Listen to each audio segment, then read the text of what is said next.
But I was an herdsman and a gatherer of sycamore fruit. Amos said, listen, it's not my fault. I didn't want to preach. And I can say the same thing as Amos said. Sometimes some people say this a deeper life, and then sometimes they mention my name, but maybe they don't understand. I wasn't a preacher. I was just a lecturer. I wasn't thinking I wanted to preach. I was taught and schooled and trained under an atheist. And we learned about atheism. We learned there was no God, there was no miracle, there was no prayer, there was no power, there was no Christ, there was no religion. The Bible was just writing of the Jews. That's what we learned. And we learned about all the atheists of the past generations. And I followed the principles so much that he even loved me to the point he sent me to university. And the Mayflower School paid all my school fees, gave me all the pocket money I need. And I came back there still teaching. I love that school. But God called me. It's not my fault.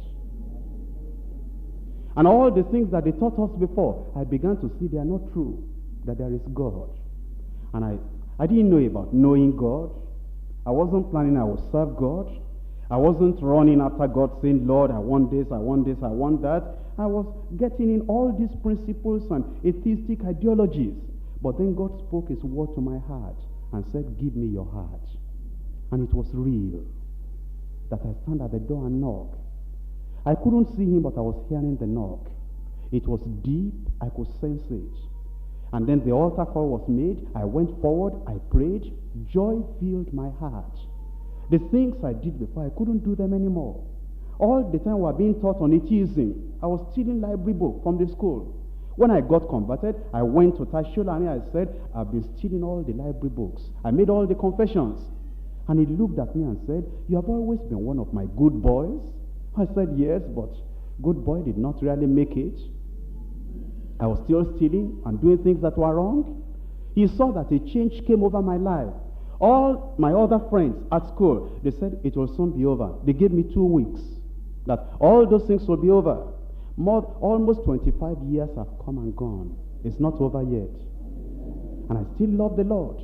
And when I went to the university, what was I doing? I was studying my mathematics day and night, till 2 a.m. in the night, 3 a.m. in the night.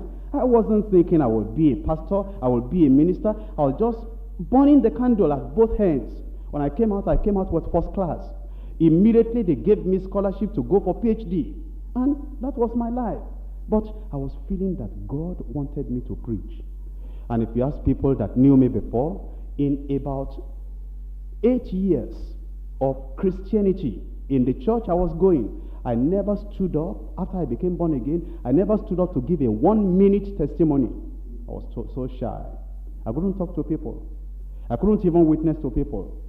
So it's not something that I wanted to do. Eventually, God gave me books on John Wesley, books of Charles Finney. I started reading. When I was reading those books on holiness, I was not marking them saying, I will preach this, I will preach this, I will read it, I will go on my knees and I will say, God, just make me holy, take me to heaven. Just holy, take me to heaven. And then when I came to Lagos University, one day, I just felt that God wanted me to come to Lagos. So I went to the office of the provost. When I got to his office, I said, I'm kind of feeling that I should come and lecture here. I was a student, and I went to tell the provost, I'm kind of feeling that I should come and lecture here. They looked at my certificate, he said, come in, without interview. That's how I became a lecturer there. So they said, but you must do research. I said, it's all right. Then the Bible study started, of deeper life. As the Bible study started, I didn't have time for research anymore. I just became buried in the Bible and preaching and going for retreats and going for this and going for that. So university called me and said, be careful.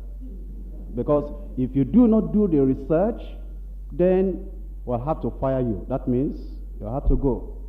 So I said, can you give me just 3 months? Now it will normally take me about 1 year or more. That's work I wanted to do. So they said they'll give me 3 months. And I went away to Alexandria.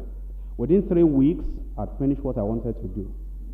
And I came back and I showed them the paper. It's not that I can't do it. This is the paper. They looked at it. They've never seen anything like that before. And yet God called me after the whole research and the big salary and everything and said, abandon it, do my work. So it's not all that I do. It's not because I want to do this, I want to be a pastor, I want to raise a large church. I never knew that a church can be large. This is the Lord's doing.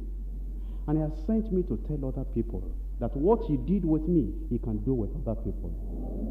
But the way he did it with me is that he made me to love him, to desire him above any other thing on the face of the earth, and to preach his word without fear, without favor.